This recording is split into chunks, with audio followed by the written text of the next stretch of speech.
ओम श्री धन्वंतरे नमः।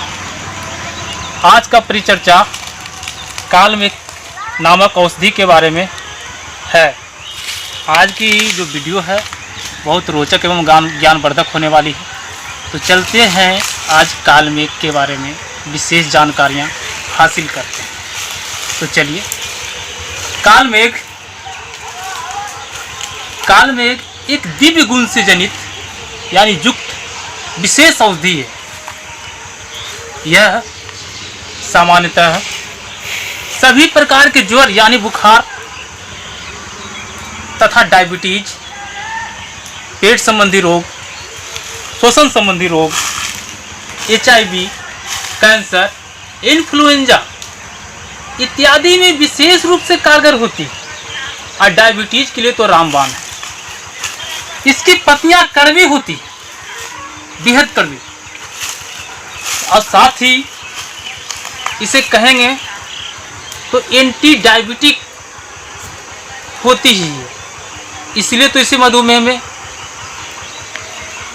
वैद्य बोल सकते हैं और वेदाचार्य बोल सकते हैं, विशेष रूप से शामिल करते हैं। कालमेघ सामान्यतः सभी को दी जा सकती है, एक उचित मात्रा तथा प्रकृति को देखकर, किंतु उन लोगों को नहीं दी जा सकती जिनमें गर्भाशय से संबंधित कोई बीमारी हो, या कह सकते हैं नपुंसकता हो, जिनका पाचन शक्ति कमजोर हो, या कह सकते हैं कि जो उपवास कर रहे हो, क्योंकि इसकी जो पत्तियां होती है उसका रस होता है वो बहुत कड़वी होती है, और वो क्या करता है कि ग्लूकोज के स्तर को कम कर देता है। जब ग्लूकोज का स्तर कम होता है तो ऐसे भी डायबिटीज के लिए वो प्रभावी होगा। कालमेघ इसे हम दिव्य गुण युक्त इसलिए औषधि कहते हैं क्योंकि ये आर्थराइटिस, कैंसर, HIV, अल्सर, फ्लुएंजा, कब्ज इत्यादि रोगों में भी विशेष रूप से कारगर है। सामान्यतः इस तरह की औषधियाँ बहुत कम पाई जाती हैं जो इतने सारे अच्छे प्रभाव डालते हैं। हम आपको बता रहे हैं कि अगर इसके बारे में विशेष कुछ जानना हो तो इसका वैज्ञानिक नाम है इंडोग्राफिस पैनिकुलाटा,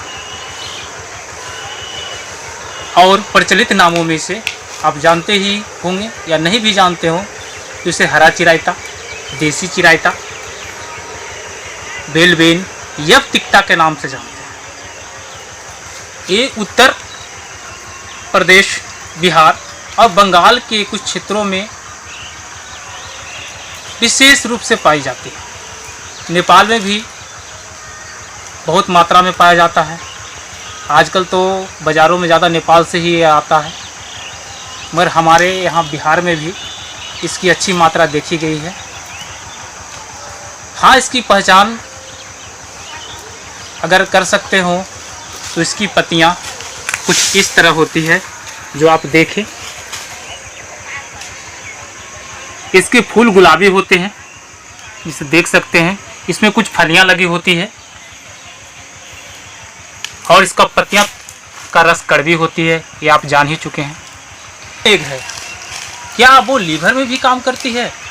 लीवर संबंधी रोगों में? हाँ, ये लीवर संबंधी रोगों में भी बहुत कारगर है। ये अगर मानव में पथरी हो गया, कहने का अर्थात गुर्दा की पथरी हो, लीवर की पथरी हो, उसमें भी विशेष रूप से काम करती है। अगर इस काढ़े को आंवला, मुलेठी और इस काल में एक इक्वल मात्रा में, बराबर मात्रा में मनुष्य की प्रकृति, उम्र, लिंग देख के दिया जाए तो पूरी तरह कारगर होती है और अच्छी तरह काम करती है, प्रभावी होती है। तो हम अच्छी तरह हम जान चुके हैं कि नित्य औषधि है, और ये विशेषतः डायबिटीज के लिए, मधुमेह के लिए जिसे कहते हैं, पूरी तरह कारगर है। और हम इसके बारे में कुछ और गुणों के बारे में भी जानते हैं। ये आर्थराइटिस में भी अच्छी भूमिका अदा करते हैं। साथ ही कब्ज जनित, कृमि जनित रोगों में भी अच्छी भूमिका अदा करती है। हम आप लोगों के लिए इसी से युक्त एक औषधि लेके आ रहे हैं, जिसे हम कहते हैं काला अमृत, काला अमृत कह सकते हैं। वो आपको कुछ दिनों में हम आपको उपलब्ध कराएंगे। वंदे मातरम, जय हिंद।